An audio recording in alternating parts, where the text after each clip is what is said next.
তুরস্কের সাথে পারস্পরিক কূটনৈতিক সম্পর্ক বৃদ্ধি, রোহিঙ্গা ইস্যু সমাধান সহ বাংলাদেশে ব্যবসার পরিধি বৃদ্ধির বিষয়ে আলোচনা করে বাংলাদেশ জামায়াত ইসলামী।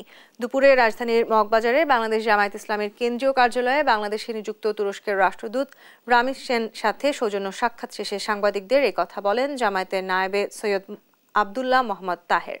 তিনি আরও বলেন, যে সকল আলোচনাগুলো হয়েছে তা কিভাবে দেশ ও জাতির কল্যাণে কাজে আসবে তা নিয়ে সরকারের সাথে আলোচনা করা হবে, যাতে করে বাংলাদেশের অর্থনৈতিক অবস্থার আরও উন্নতি হতে পারে। এ সময় তুরস্কের রাষ্ট্রদূত জানান, পারস্পরিক কূটনৈতিক সম্পর্ক বৃদ্ধি এবং আন্তর্জাতিক ব্যবসা পরিধি বৃদ্ধি নিয়ে বিস্তর আলোচনা হয় এই বৈঠকে।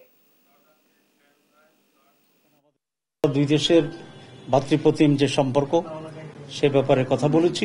ওনারা এই দেশের ইম্পোর্ট এবং এক্সপোর্টের মাধ্যমে বিজনেস ভলিউমটাকে একটা অনেক উচ্চ লেভেলে নিয়ে যাওয়ার জন্য তারা চেষ্টা করছে এবং তারা এই ব্যাপারে সিরিয়াস। আজকে আমাদের সাথে এই বিষয়ে বিস্তারিত খাতওয়ারি আলোচনা হয়েছে। Our relations in different fields as well as our support to Rohingya refugees in Bangladesh. Also, we exchange views about how we can enhance our bilateral relations in the coming period.